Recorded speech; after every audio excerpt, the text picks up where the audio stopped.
आपकी कॉलेज उसमें संचालित हो जाएगी। धन्यवाद सर। अगला प्रश्न है श्री रविंद्र सिंह भाटी। प्रश्न संख्या 234। माननीय सदस्य मंत्री जी। अध्यक्ष महोदय, आपके माध्यम से मैं माननीय सदस्य को बताना चाहता हूं कि जी हां, ये सही है कि पचपदरा रिफाइनरी क्षेत्र में रिफाइनरी की स्थापना से पूर्व स्थानीय खारवाल समाज द्वारा लवण क्षेत्र में स्थित नमक की खानों से नमक का उत्पादन किया जा रहा था। वर्ष 2013 में रिफाइनरी की स्थापना हेतु पचपदरा लवण क्षेत्र से आबाद की गई भूमि में 198 नमक की खानें भी शामिल थी। रिफाइनरी से प्रभावित 198 नमक खानों का शेष लवणीय भूमि पर पुनः स्थापित करने हेतु 7.85 करोड़ रुपए क्षतिपूर्ति के रूप में दिए जाने का निर्णय मंत्रिमंडल के स्तर से किया जा चुका है।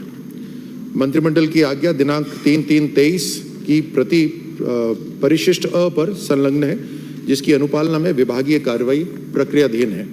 सप्लीमेंट्री एक और है, बट आप चाहे तो मैं राजस्थान शुरू हुआ तो फिर पूरा पढ़ेंगे। राजस्थान रिफाइनरी परियोजना पचपदरा के लिए HPCL राजस्थान रिफाइनरी लिमिटेड को राज्य सरकार द्वारा प्रदान की गई भूमि में से 198 लवण खानों की ली गई भूमि का शेष उपलब्ध लवण भूमि में से 841 बीघा भूमि आवंटन किए जाने हेतु चिन्हित कर ली गई है।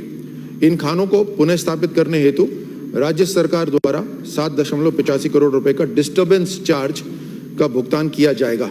ऐसी स्थिति में नए स्थान पर खाने स्थापित होने से इन्हें पुनः अपना कार्य एवं रोजगार का अवसर मिल सकेगा। माननीय सदस्य।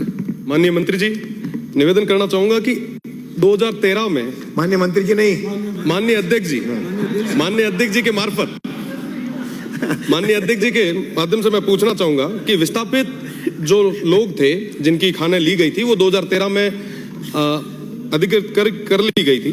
अभी तक उनको किसी तरीके का कोई जमीन नहीं मिली, न कोई क्षतिपूर्ति मिली है, और इसके बदले में, इसके एवज में कोई रोजगार में प्राथमिकता भी उन लोगों को मिली नहीं है। वो कुल मिला के लोग बेरोजगार हो चुके हैं।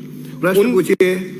उनके लिए आप कोई विचार रखते हैं? उनको क्षतिपूर्ति का एक जो गैप हुआ है उसको देने का विचार रखते हैं? साथ ही साथ जो बेरोजगार युवा है उनको प्राथमिकता, नौकरी में प्राथमिकता देने का विचार रखते हैं रिफाइनरी में?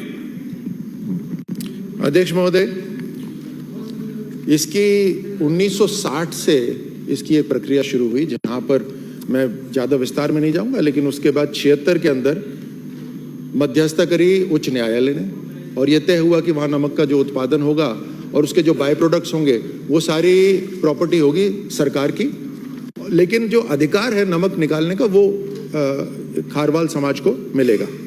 उसके बाद में 2013 में जैसे माननीय सदस्य ने कहा कि रिफाइनरी के लिए वो भूमि ले ली गई। 2018 के अंदर एक कमेटी गठित हुई जिसने ये तय करा कि जो विस्थापित, उनको जिनकी ये 198 खाने हैं उनको विस्थापित करा जाए। उसके लिए फिर जैसे मैंने अपने उत्तर में लिखा था कि 184 बीघा इनकी जमीन आइडेंटिफाई हो गई है। अब बात ये सही है कि उनको अभी तक उन्होंने अपना काम वहाँ शुरू नहीं करा है। उसके लिए भी कलेक्टर की बलोत्रा की अध्यक्षता में एक बैठक हुई, जिसमें खानों के जो खानदार के उन्होंने निवेदन करा कि मानसून समाप्त होने पर वो अपनी खुदाई शुरू करेंगे, और खुदाई के साथ साथ 40% खुदाई होने पर उनको पहला इंस्टॉलमेंट मिलेगा और 100% होने पर उनको पूरा पैसा दिया जाएगा। उसके साथ साथ उन्होंने, माननीय सदस्य ने यह भी कहा कि जो रिफाइनरी है उसके अंदर जॉब्स को लेकर ऐसा कोई अलग से विचार नहीं है, लेकिन जब नमक की खाने थी तो उससे एक इकोसिस्टम बनता है, उसी तरह रिफाइनरी आएगी तो उससे और भी बड़ा इकोसिस्टम बनेगा। आज भवन निर्माण हो रहा है, मशीनों का काम हो रहा है, वो डायरेक्ट एम्प्लॉयमेंट है। इनडायरेक्ट एम्प्लॉयमेंट में रेस्टोरेंट है,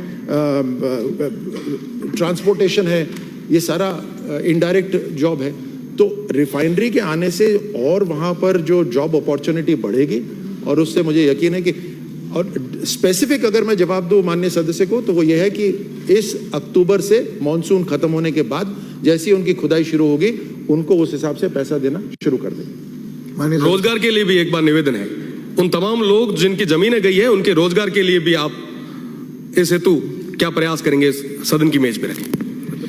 अध्यक्ष महोदय, वैसे तो उनका रोजगार की सुरक्षा करने के लिए ही वो एक 184 बीघा जमीन उनको दी गई है और वहां पर उनको जो उनका डिस्टरबेंस हुआ है उनकी खुदाई के लिए भी पैसा दिया जा रहा है, तकरीबन 7 करोड़ रुपए उनको दिया जाएगा।